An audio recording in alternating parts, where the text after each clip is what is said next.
Hey, Serge! Ça attendrait de couler en haut! Bonjour tout le monde, aujourd'hui on est en avril 2022. Ce qu'on va voir, c'est la cabane à sucre à Serge. Ici, c'est une terre familiale qui appartient depuis 50 ans, 60 ans. On va lui demander tantôt. Et je vais vous montrer ça. On va faire le tour, on va voir un petit peu sa bouilleuse, on va voir un petit peu le terrain. Puis on va passer du bon temps jusqu'à ce qu'on va goûter à la tire tantôt.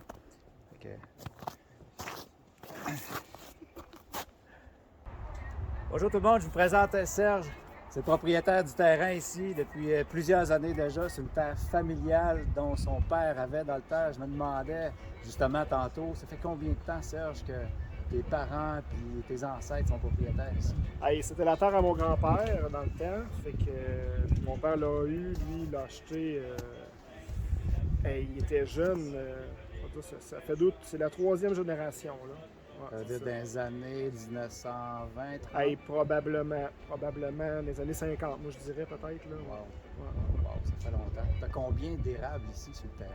Il y en a peut-être 500, mais j'en entaille 250 à peu près. Je n'en taille pas trop parce qu'on y va pour c'est un plaisir familial. C'est ça, c'est pour faire des coulées de tir avec des chums. Puis c'est pas pour commercial. C'est ça, s'amuser. Plus un côté social là-dedans. Je me souviens, il y a plusieurs années, il y a une vingtaine d'années, ici, il n'y avait rien, ça n'existait pas. La belle cabane bleue qui est là, c'est ton chalet. Ouais. Puis ça existait, mais ça a tout été rénové. C'est toi qui as fait ça? Oui, avec mon père. Il y avait deux chalets sur la terre à bois. Il y en a un que mon père a construit dans les années 80. Puis, mais là, lui, il n'est plus habitable présentement. C'est devenu un hangar. Puis celui-là, c'était le chalet à mon oncle. On a tout déshabillé. Là. On a gardé juste les stops. On a refait le chalet au complet. Là. On a fini peut-être il y a 2 ans là, avec mon père. On a tout rebâti en neuf. C'est gros. Moi, j'ai racheté la terre il y a 5 ans. Là. Fait que tantôt, on va essayer d'aller faire une petite tournée des chaudières, essayer de vous montrer c'est où. Puis juste avant, on va vous montrer un petit peu l'intérieur de la cabane ici. Fait que, t'as l'honneur de nous montrer ça.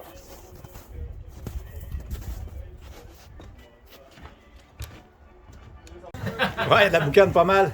Ouais. Ben là, c'est ça. Là, tu voulais, j'explique, là, en gros. Le sirop, lui, il est prêt à 219 Fahrenheit. Ça veut dire que puis l'eau bouille à 212 Fahrenheit. Ça fait qu'il est prêt à 7 degrés de plus que l'ébullition de l'eau. Le matin, ce qu'on fait, c'est que tu mets le thermomètre dans l'eau bouillante. Parce que l'eau bouille pas tout le temps à la même température, dépendamment de la pression barométrique. Fait que moi, à matin, j'ai mis dans l'eau bouillante, puis j'ai ajusté à 0. Ça fait que là, quand il monte à 7, ça veut dire qu'il est rendu à 219 Fahrenheit, parce que à 0 sur le cadran, c'est 212. À 219, c'est quand le sirop est prêt à être coulé. Comme là, il serait prêt. Là. Et moi, je me valide toujours avec un densimètre. Comme là, je sais qu'il est à 7. Fait que théoriquement, là, je mets mon sirop prêt là-dedans. Il est un petit peu en bas de 7, ça veut dire qu'il n'est pas tout à fait prêt. Puis là, je prends mon densimètre, lui il est calibré, c'est le degré Brix du sirop. Fait que, pour voir s'il est prêt, il faut qu'il soit à 59 là-dessus. Fait qu'il doit en manquer juste un petit peu, il doit être à 58, c'est ça. Au-dessus là, il est à 58. Ça, c'est des degrés, c'est des degrés Brix. Je ne sais pas si c'est 58% de sucre ou en tout cas. Mais le sirop, lui, c'est prêt à 59. Comme là, il en manque un peu, mais c'est ce que je voyais sur mon cadran, là, tu sais. Quand il va être à 59, il va être prêt à couler. Puis là, moi, je me reback. Quand je sais qu'il est à 59, je m'assure qu'il est à 7 ici, tu sais. Fait que je coule tout le temps à 7. Là. Je le valide une fois de temps en temps dans la journée parce que la pression peut changer dans la journée.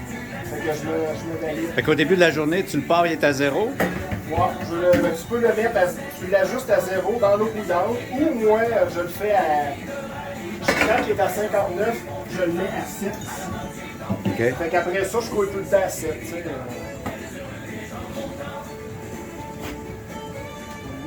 Il va changer de bord. Il en manque un petit peu. Puis, si tu coules trop sucré, mettons, tu coules à 60 ou 61 là, en degré Brix, ce que ça fait, c'est que ton sirop peut cristalliser. Mais c'est mieux comme ça. Moi, je le coule tout le temps un petit peu plus épais, mon sirop, dans le fond. Il est plus épais, il est plus dense, parce que si tu le coules moins épais, ben, il peut fermenter aussi si tu le mets dans des cannes. Fait que c'est comme une sûreté que tu fais quand tu le coules plus épais, t'es sûr qu'il fermente pas, qu'il est bon tout le temps. Quand tu le cannes, puis en même temps, c'est un sirop artisanal. Les chums qui en achètent, n'importe qui, ben, ils savent qu'ils n'ont pas un sirop clair, ils en ont plus. Comme les vieux ils disent, au moins quand tu en mets sur ta tranche de pain, ça goûte. Ça reste à la tranche de pain. Les vieux disaient ça. Donc là, je suis prêt à couler. Là. Comme là, je suis un petit peu dépassé 59. J'étais à 60 quasiment. Mais ça me dérange pas. Là je suis mis mon. Ajuster ton set. Ouais. Là, je coule. Là, moi, ma panne, c'est pas une grosse panne. Ici, je ferme les deux, je les sépare. Fait que là, je surveille mon eau pour qu'elle se vide là, quand je coule. Là, je peux lui remettre de l'eau. Ben, je pourrais ouvrir ça. Là, la nouvelle eau viendrait pousser le sirop. Je vais le faire après, mon Ouais, c'est vraiment du sirop artisanal. Ouais, à la chaudière. Puis à la chaudière, là, quand tu n'as pas de concentrateur, la différence, c'est que tu as un sirop qui n'est pas concentré, la sève, ça fait que tu le fais bouillir plus longtemps pour en arriver à du sirop. Puis, ce que ça a comme influence sur le goût du sirop, c'est que le sirop, lui, il développe ses arômes dans la bouilleuse. C'est les bactéries, ben, les enzymes qui se développent. Plus il cuit longtemps, plus il y a le goût d'érable, le goût de tire. C'est ça la différence entre du sirop que tu achètes à l'épicerie qui est fait par des gros producteurs qui font ça au tube. Ben, eux autres, ils concentrent leur eau, ils ont des concentrateurs, l'osmose. Fait que le sirop, il est plus clair et il est moins goûteux. Oui, c'est vrai. Le sirop à chaudière, là, comme moi, là, ça n'a rien à voir avec... Absolument, non, je confirme. Quand j'ai goûté avec le sirop qui est fait au tube puis le sirop à chaudière, puis il y a vraiment une grosse différence. Si tu veux du bon sirop, il faut que tu le fasses à la chaudière, t'as pas le choix. Ouais, Parce que dans les tubes, il se développe des bactéries, puis ça donne un certain goût qui n'est pas nécessairement le bon. Là. C'est plus... Et c'est combien de gallons tu fais par année? À peu près 25, dépendamment. C'est à peu près 10 érables pour 1 gallon, moi, à peu près. Là. Quand j'en taille 250, je sors à peu près de 25 gallons. Il y a un ami à mon père, le Clermont, là, lui, il était venu, puis il était venu avec mon père, puis il avait offert d'avoir du sirop si on voulait, s'il avait aimé m'acheter. Et lui, il dit, j'en ai plein dans ma réserve, je suis correct. Et lui, c'est un monsieur qui avait, tu sais, il avait un érablière quand il était jeune, justement, Saint-Philibert. Puis là, il était autour de la bouilleuse, il était avec sa palette. Là, il goûtait mon sirop, là, puis là, il capotait, il disait, c'est pareil comme quand j'étais jeune, là, du bon vieux sirop, là. Eh oui. Fait que là, il était reparti avec 2 gallons, ben, c'était drôle. C'est pas comme le sirop d'épicerie qui mélange pour avoir un goût uniforme, qui mélange toutes les saveurs de tous les producteurs. Les producteurs fournissent souvent leur moins bon sirop, justement, puis ils gardent le meilleur sirop pour la famille. Puis c'est ça, les petites érablières artisanales comme ici, 250 en taille, ben tu fais du sirop pour la famille, puis tu es capable d'offrir. Je pense aussi que un sirop plus foncé que. Parce qu'à cause des chaudières, Ben, c'est parce qu'il cuit plus longtemps. C'est pour ça. c'est pas l'oxydation? Non, c'est pas l'oxydation. C'est vraiment que la cuisson se fait moins rapidement. Fait qu'il développe plus ses arômes, il va foncer un peu, là. C'est vraiment, c'est ça qui fait la... Tu sais, aux chaudières, là, tu pourrais concentrer ton eau, là. Tu sais, enlever la partie liquide de la sève, l'eau, là. Puis là, tu perdrais du goût, là. Mais ça serait plus productif. Je prendrais moins de bois pour produire. Mais tu perds de la saveur. Mais je perds la saveur. Un peu traitement à l'osmose, j'imagine. Puis moi, ouais, c'est ça. Puis moi, je me dis que c'est pas un fardeau. Faire bouillir. Ben non, c'est un plaisir. Quand même, Exact. il y en a partout. Là. Genre, c'est juste du temps à relaxer. Puis à prendre un réduit. Là. Regarde, Ouais, on entend le bois qui pétille, là. ça vient avec les cabanes aussi, là, le réduit. Là.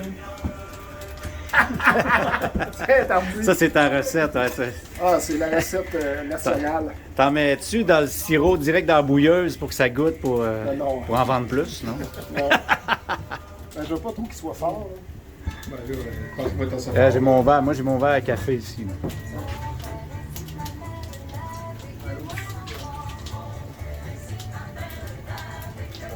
Pas trop sur les doigts, s'il te plaît. Et là, il va falloir que je recoule encore. Non, non, je manque encore un peu. Ça demande de l'attention quand même. Ouais. Ça demande de l'amour. C'est comme une femme un peu mouilleuse qui fait du sirop. Faut que tu la chauffes tranquillement. Faut pas trop que tu mettes de bois en même temps. Tu y vas une bûche à la fouet, puis quand tu vois que la chose trop, ben tu slack. Puis là, Quand ça boucane, tu slack un peu. Parce que tu vas trop vite. ouais. Faut peut-être du bon bois. Des fois, t'as pas du bon bois, c'est plus dur à allumer. Là. C'est plus la quantité de bois qui me bien encore. Dans ton parallèle. Ouais, ça prend des grandes bûches, mais au pire, si t'as des petites bûches, ben t'en mets plus. Tu veux dire des grandes bûches de bois franc ou de bois mou? Ouais, c'est que ça chauffe plus avec du bois franc. On voit que tu connais ça. Ah, Jessie, ça va être à ton tour, le réduit, là. Ouais. Quand tu lâches la caméra, là. Ah, Sébastien, il est ici, Sébastien Fortin. Là. Ah ouais, ça, c'est. Dans le chalet, là, lui. C'est un gros réduit, disons. Ouais, il est pas si réduit que ça. Ah, il est pas très- Bon, ben, à notre santé. Ah, c'est chaud, mais c'est bon en tabarouette. Il est peut-être fort un peu pour le dire, Ah, le mien, en tout cas, Le mien, il est fort. il restait plus même Mais il est place bon. pour l'eau. Tu peux me réduire, là. Pour ça, je vais faire. On va mettre un peu de. Tu comprends mon petit radio? C'est la première année que j'avais dit ça.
Non, ton ça de là, toi.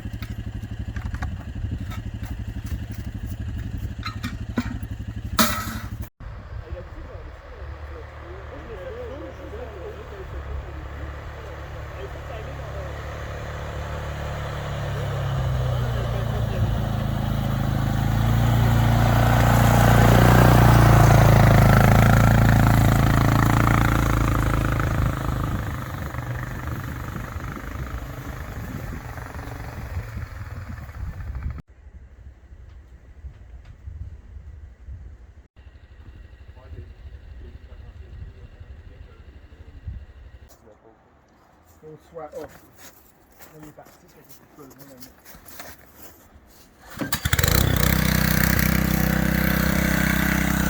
Pas trop long avec ça. Là, on va descendre, on va mettre les autres. On va descendre, on va mettre.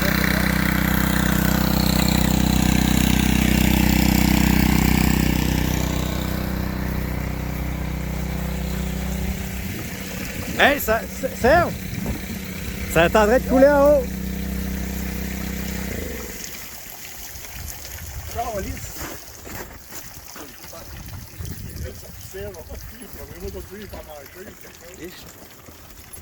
Ben ouais, j'ai pas oublié de mettre ça là. Ah, Seigneur! Ben ouais. Penses-tu qu'on va goûter l'eau aujourd'hui ou... OK, prise 2. Sérieux? Elle est où? Ok, non,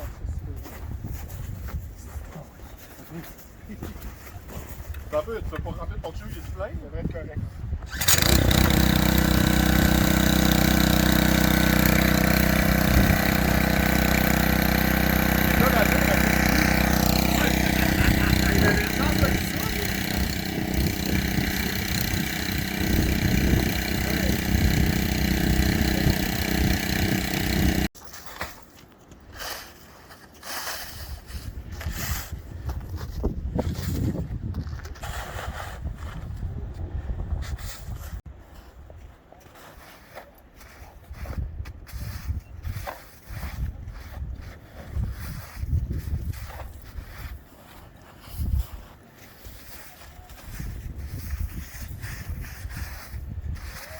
Embrasser.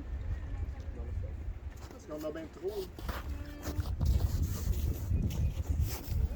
Pas tant, ben moi je suis pour donner du pot un peu. Mais on a fait ça, mais c'est sûr que c'était rapide aussi.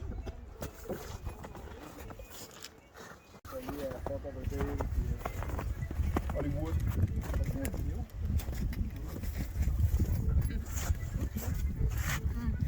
Oui, ça c'est notre statistique. Ça date de C'est bon en crème, hein? J'ai la bouche pleine. 3 ans. C'est parce que c'est ça, C'est le meilleur tour du monde. Ouais. Ça, Jessie, fais attention avec ton dentier. Hein?